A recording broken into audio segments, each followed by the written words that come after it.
Herb. Yeah, Don? What do they call this thing we're standing on? Feet? No, the cold thing under our feet. Oh, I see. Technically, this is called an ice floe. Why do you ask? Well, because it's breaking in half, Herb. Yeah, so it is. Well, turn on Beakman and just go with the flow. I can't go with Flo. I'm dating Denise. Bye-bye, Don.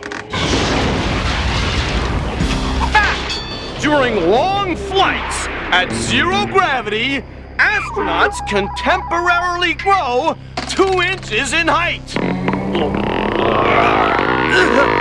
I'm Beakman, and you've just broken into Beakman's world.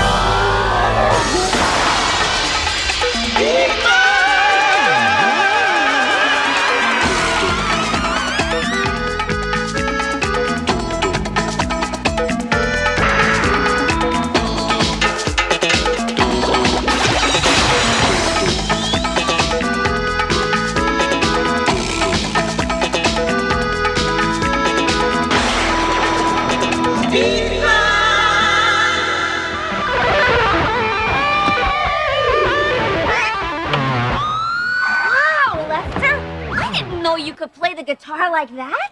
Oh, I'm not playing it. I dropped the chord in it, and I'm trying to get it out. Our story so far. Beakman enters, ignores Lester, and says, Liza, I need a question, pronto.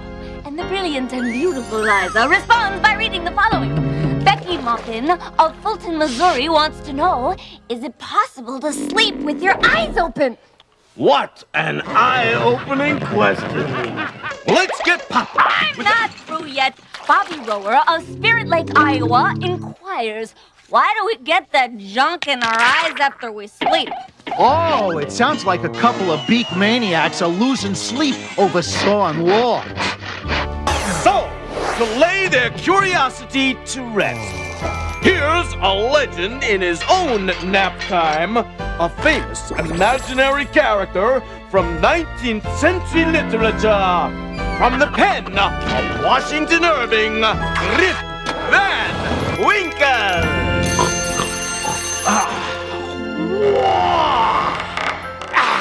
What a nap! If I don't get my 20 years of sleep, I'm no good to anybody.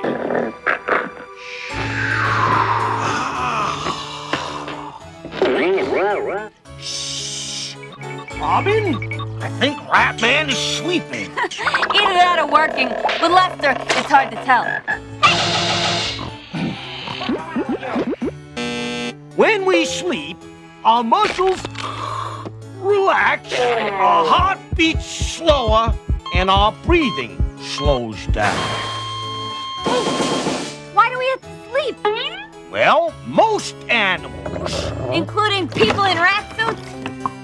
including people, need to sleep every day to relax their brains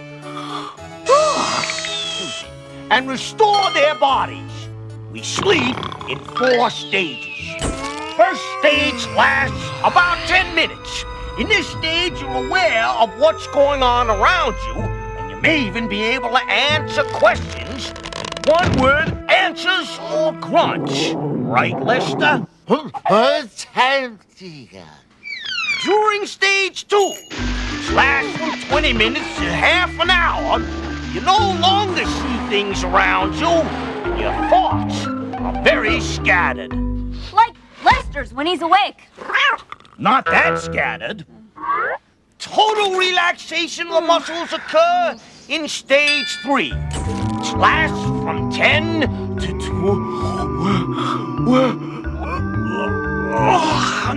20 minutes. This is when we do most of our tossing and turning. Stage 4 is deep sleep, also called delta sleep. Most people stay in this stage for only about 20 minutes. Excuse me, your Van Winkleness.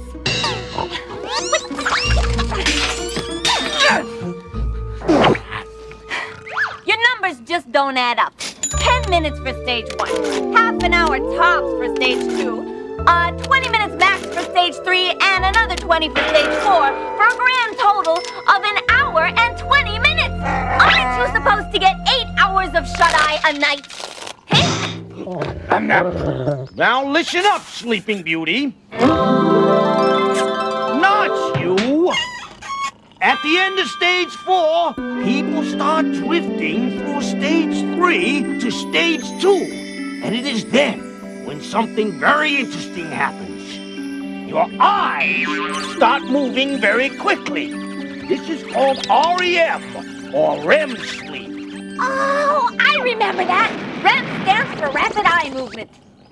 During your 8 hours of bagging Z's, you'll have 3 to 5 periods of rapid eye movement. It's also known as dreaming sleep because you dream when your orbs are in orbit. The 4 stages of sleep repeat themselves all night long. And all day long if you play your cards right.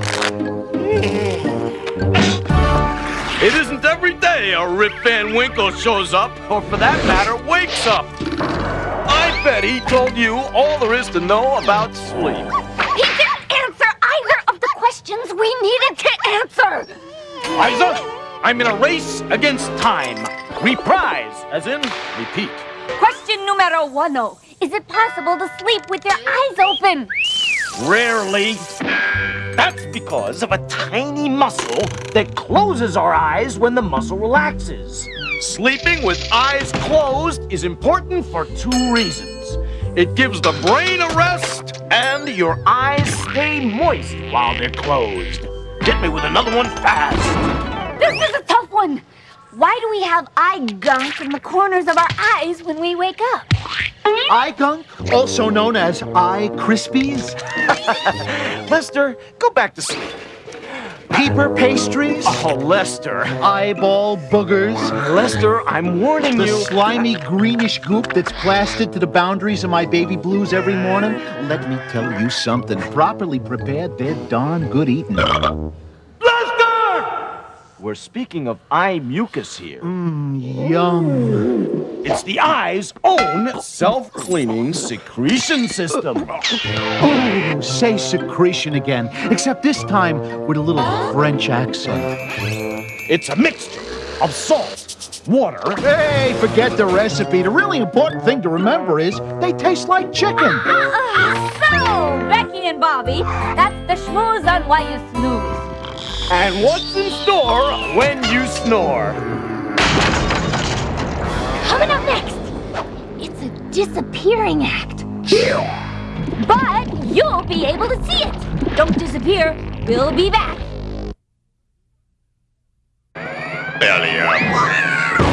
It's time to open your mind.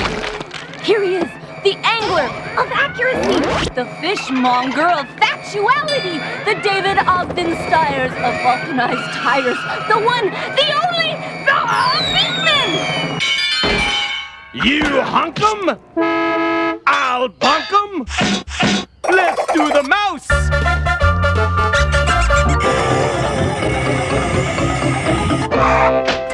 Did you know that gorillas can't swim? Question from Laura Miller of Frontenac, Missouri. She asks, Dear Beakman, does gum really take 7 years to digest? Answer? No. But it takes 3.5 years to get gum out of your fur. Fast fact and helpful household hint. To remove gum that's stuck in your hair or fur, use peanut butter. Oh, then how do you get the peanut butter out of your hair? Use gum. Just joshing. Am I crazy, or did I really see that? Yes. Fast fact. A dense fog, 50 feet deep, over an area of about 100 square miles, contains no more moisture than is in this bucket of water. Faster fact. I've been in a dense fog all my life. Dear Beakman, where do you get off telling everybody what to The do? anchovies, Liza. That heavenly chorus tells me it's time for the Beakman Challenge. Lester, my fuzzy fur-lined friend, I challenge you to... Anytime, anything, anywhere. Good attitude. I challenge you to make this jar disappear. Pas de problemo. Done. What else? Lester, the challenge is to use science to make the jar disappear.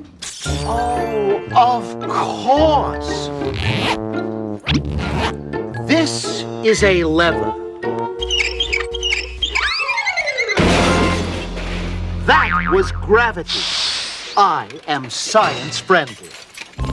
More like science friction. Behold carefully, Lester. Ray, a larger jar, please. I place the smaller jar into the larger jar. Use science to make it disappear. Well, smarty hair. I can still see it. You haven't beheld long enough. What? I'm pouring in glycerin, the kind you can get at any drugstore. Hasn't disappeared yet, you know. Yeah, relax, Mousy. Wow.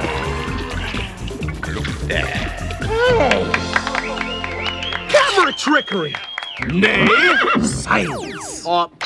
Magic jar. Nay, science.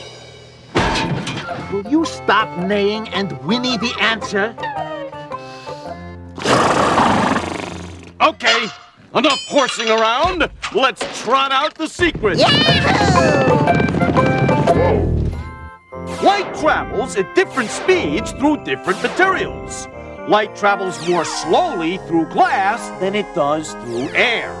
We can see the glass jars because when light coming through air hits the glass and slows down, it bends or refracts. The speed of light through glycerin is about the same as it is through glass. When you pour the glycerin over the small jar, the light doesn't slow down going from the glycerin to the glass.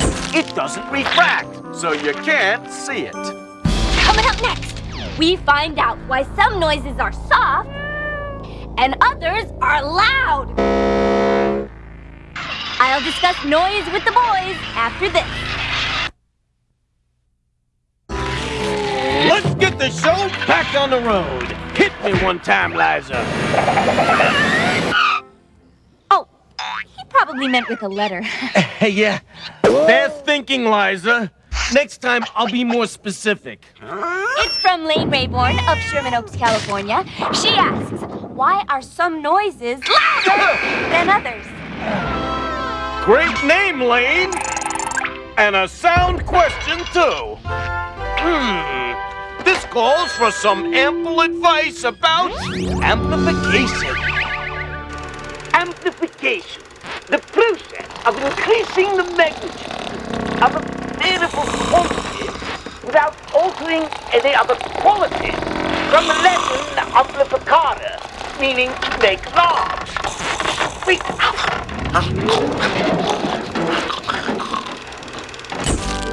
What old Dust Dome was getting at was that amplification, the way we're using it, is the process by which sound gets louder.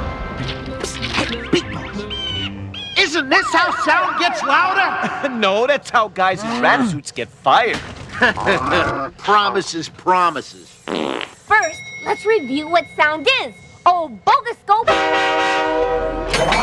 Sound is a kind of energy. It travels in waves that are created by the vibrations of material objects. In the case of your voice, those vibrations are made by your vocal cords. The vibrations cause a disturbance in the air around you. When that disturbance reaches somebody's ears, it's called sound. Well, I'm entranced. But the question is, why are some sounds louder than other sounds? Because some sounds disturb more air than other sounds. I think we may need some visual assistance. Right. Let's see if we can find a way to make this make a louder sound. Excuse me, Beakman. This is a piece of string, and it doesn't make any noise. Ah, but it does when you rub it with a wet sponge. Who doesn't? Oh, what a loud noise. My ears are killing me. Please stop before you cause permanent damage. Lester, that's the whole idea. That it doesn't make much noise. And why do you think that is? Liza. It doesn't make much noise because the string is thin and doesn't disturb much air. Saloom! High five yourself. Now, what do we need to do to make it louder? Oh, I know. Get it to disturb more air? Hey, is that what you were gonna say, Lester? About what? Okay. Now that we've got some sound advice, let's do some sound experiments. For your sound experiments, you'll need plenty of string.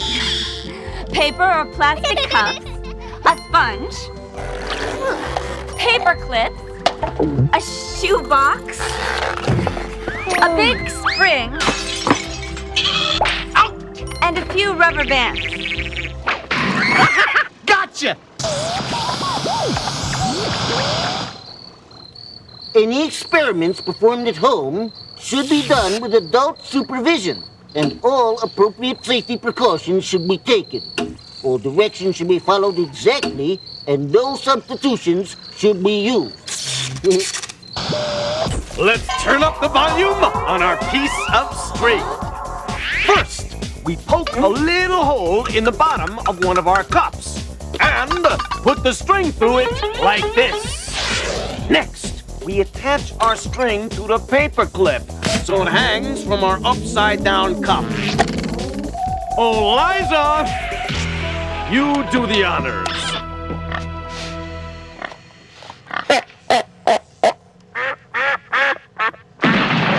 I get it. Before, we only had the string vibrating the air. Now we have the string and the cup vibrating the air. And since the cup is so much bigger, it disturbs more air.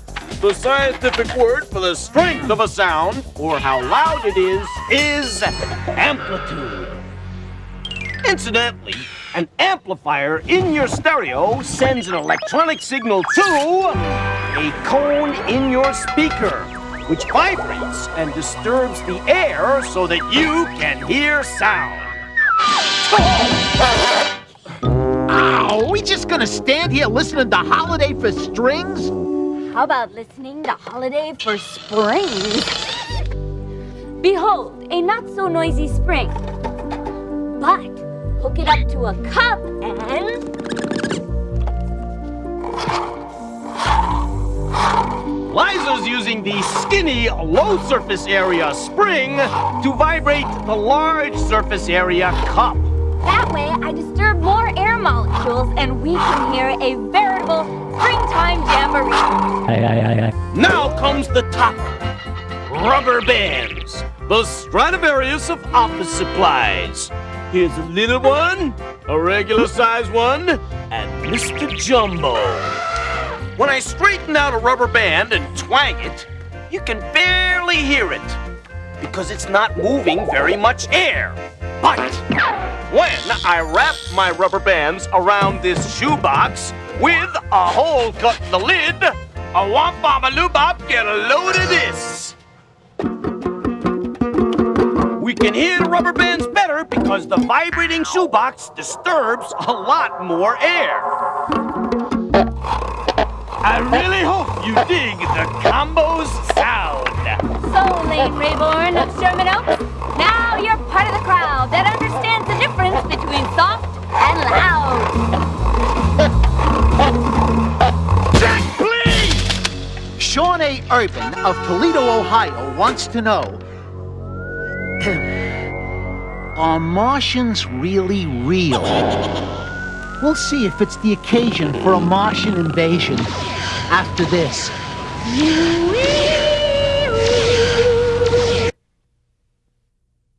If you have a question about how the world works, just write us at Beakman's World, P.O. Box 30087, Kansas City, Missouri 64112. Are Martians really real? Maybe.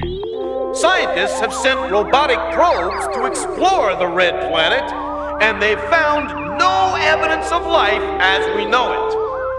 But there are other strange creatures right here on Earth. Strange, but necessary. How are guys in rat suits necessary? They chase guys in cat suits? Maybe we'll explain more when we see you next time. On Beakman's World! Herb, do you suppose there could possibly be life on other planets? It is a possibility. Please take me to your remote control now, please. You're scaring me. Oh, sorry. Why don't you just turn off Beakman and we'll go have a slushie? Thank you.